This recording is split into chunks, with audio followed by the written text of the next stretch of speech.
कई बार बोला जाता है ना कि हस्बैंड वाइफ में रिश्ता नहीं निभ पाता, तो इसकी वजह ये नहीं होती है कि दोनों में से कोई गलत होता है। कई बार हम गलत नहीं भी होते हैं, लेकिन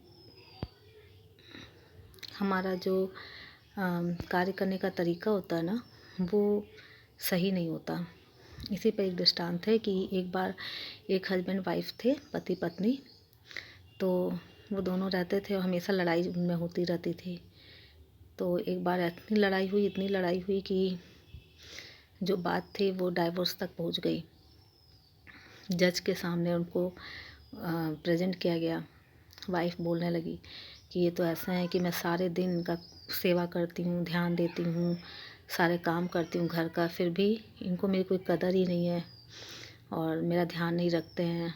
मैंने कब क्या पहना है क्या है, मेरे से इनको कोई मतलब नहीं है। कभी नहीं कुछ बोलते मुझसे, सही से बात तक नहीं करते, चाहे कुछ भी कर दो।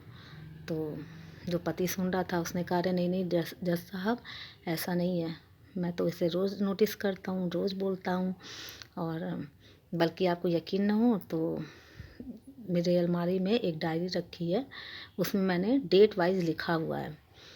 तो डायरी में लिखा था कि आज तुम बहुत सुंदर लग रही हो, आज तुमने हरे रंग की साड़ी पहनी है, तुम्हारे पे बहुत सुंदर लग रही है, तुम बहुत अच्छी हो, तुमने ये काम अच्छा किया, मैं खुश हूँ, मुझे तुम्हें प्यार करने का मन कर रहा है।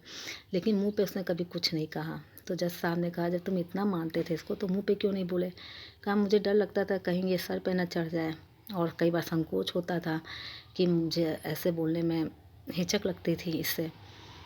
तो इसका सिद्धांत ये बताया।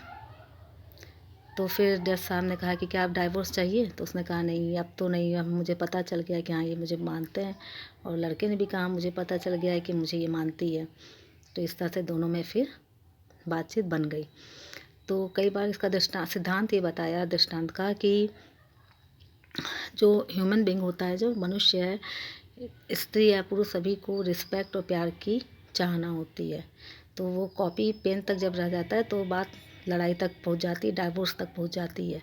तो इसलिए समय रहते ही प्यार से बोलना सीखें, एक दूसरे को उसकी खूबियों के लिए सराहना करना सीखें, प्रशंसा करने के कंजूस न बनें, क्योंकि जब प्रशंसा करते हैं तो प्यार बढ़ता है। हरि ओम।